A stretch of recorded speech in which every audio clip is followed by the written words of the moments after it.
ವಿಶ್ವ ಕ್ಷಯರೋಗ ದಿನಾಚರಣೆ ಅಂಗವಾಗಿ ಜಿಲ್ಲಾಡಳಿತ, ಜಿಲ್ಲಾ ಪಂಚಾಯತ್, ಆರೋಗ್ಯ ಇಲಾಖೆ ಹಾಗೂ ಎಸ್ಡಿ ಜೈರಾಮ್ ಶುಶ್ರೂಷಾ ಶಿಕ್ಷಣ ಸಂಸ್ಥೆ ಸಹಯೋಗದೊಂದಿಗೆ ಮಂಡ್ಯದಲ್ಲಿಂದು ಆಯೋಜಿಸಿದ್ದ 100 ದಿನಗಳ ಕ್ಷಯರೋಗ ಮುಕ್ತ ಭಾರತ ಅಭಿಯಾನ ಜಾಗೃತಿ ಜಾಥಾಕ್ಕೆ ಜಿಲ್ಲಾಧಿಕಾರಿ ಡಾ ಕುಮಾರ ಚಾಲನೆ ನೀಡಿದರು. ಈ ವೇಳೆ ಜಿಲ್ಲಾ ಪಂಚಾಯತ್ ಮುಖ್ಯ ಕಾರ್ಯನಿರ್ವಾಹಕ ಅಧಿಕಾರಿ ಕೆಆರ್ ನಂದಿನಿ, ಜಿಲ್ಲಾ ಆರೋಗ್ಯ ಅಧಿಕಾರಿ ಡಾ ಕೆ ಮೋಹನ್, ಜಿಲ್ಲಾ ಕ್ಷಯರೋಗ ನಿರ್ಮೂಲನಾ ಅಧಿಕಾರಿ ಡಾ ಆಶಾಲತಾ ಸೇರಿದಂತೆ ಕಾಲೇಜು ವಿದ್ಯಾರ್ಥಿಗಳು ಭಾಗಿಯಾಗಿದ್ದರು.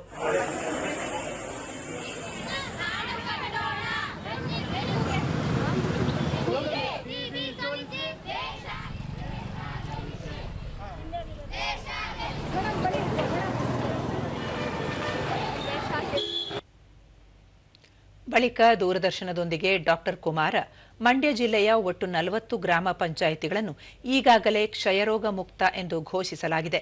ಇದು ರಾಜ್ಯ ಮಟ್ಟದಲ್ಲಿ ಒಂದು ಅತ್ಯುತ್ತಮ ಸಾಧನೆಯಾಗಿದೆ ಎಂದರು.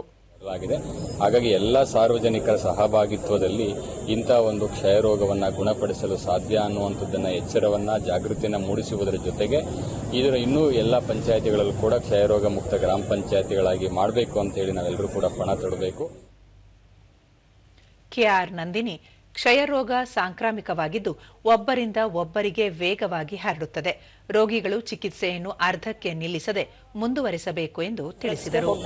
ಹಾಗಾಗಿ ತುಂಬಾ ಇಂಪಾರ್ಟೆಂಟ್ ಆಗಿರೋದು MDR TB ಬಗ್ಗೆ ಅವೇರ್ನೆಸ್ ನ ರೇಸ್ ಮಾಡುವಂತದ್ದು, ಜನರಲ್ಲಿ ಯಾಕೆ ಇದು ಇಂಪಾರ್ಟೆಂಟ್, ಯಾಕೆ ಕೊಟ್ಟಿರುವಂತಹ ಔಷಧೋಪಚಾರವನ್ನು ತಗೊಳ್ಬೇಕು ಅನ್ನುವಂಥದ್ದು.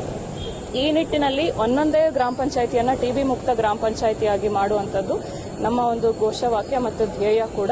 ಈಗಾಗಲೇ 40 ಗ್ರಾಮ ಪಂಚಾಯಿತಿಗಳನ್ನು TB ಮುಕ್ತ ಗ್ರಾಮ ಪಂಚಾಯಿತಿಗಳಂತ ಹಿಂದೆ ಮಾಡಲಾಗಿದೆ. ಡಾ ಕೆ ಮೋಹನ್, ಜಿಲ್ಲೆಯಲ್ಲಿ ಮರಣ ಪ್ರಮಾಣ ತಡೆಗಟ್ಟಲು ಮತ್ತು ಹೊಸ ಪ್ರಕರಣಗಳನ್ನು ಪತ್ತೆ ಹಚ್ಚಲು ಹಾಗೂ ಅಪಾಯವಿರುವ ಪ್ರದೇಶಗಳು ಮತ್ತು ದುರ್ಬಲ ವರ್ಗದವರಲ್ಲಿ 3 ಹಂತಗಳಲ್ಲಿ ತಪಾಸಣೆ ನಡೆಸಲಾಗುತ್ತಿದೆ ಎಂದು ಹೇಳಿದರು. ಆ ವಿಲೇಜ್ಗಳಲ್ಲಿ ಇರುವಂತ ಈ ವೀಕರ್ ಸೆಕ್ಷನ್ ಅವ್ರಿಗೆ ನಾವು ಟೆಸ್ಟಿಂಗ್ ಮಾಡಿ ಅವ್ರಿಗೆ ಟ್ರೀಟ್ಮೆಂಟ್ ಕೊಡುವಂತ ಇದು ಮಾಡ್ತೀವಿ. ನಮ್ಮಲ್ಲಿ ಪ್ರತಿ ವರ್ಷ 650ರಿಂದ 900 ಪ್ರಕರಣಗಳು ನಮಗೆ ಪ್ರತಿ ತಿಂಗಳಲ್ಲೂ ಇರುತ್ತದೆ. ಡಾ ಆಶಾಲತಾ, ದಳವಾಯಿ ಕೋಡಿಹಳ್ಳಿ ಗ್ರಾಮ ಸತತ 3 ವರ್ಷಗಳಿಂದ ಕ್ಷಯ ಮುಕ್ತ ಗ್ರಾಮವಾಗಿ ಚಿನ್ನದ ಪದಕ ಪಡೆದಿದೆ.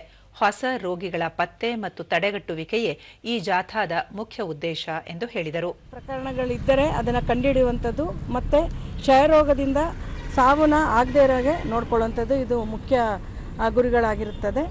ಇದರ ಜೊತೆಗೆ ನಮ್ಮ ಮಂಡ್ಯ ಜಿಲ್ಲೆಯಲ್ಲಿ 40 ಪಂಚಾಯತಿ ಕ್ಷಯಮುಕ್ತ ಪಂಚಾಯತಿ ಅಂತ ಘೋಷಣೆ ಆಗಿದೆ.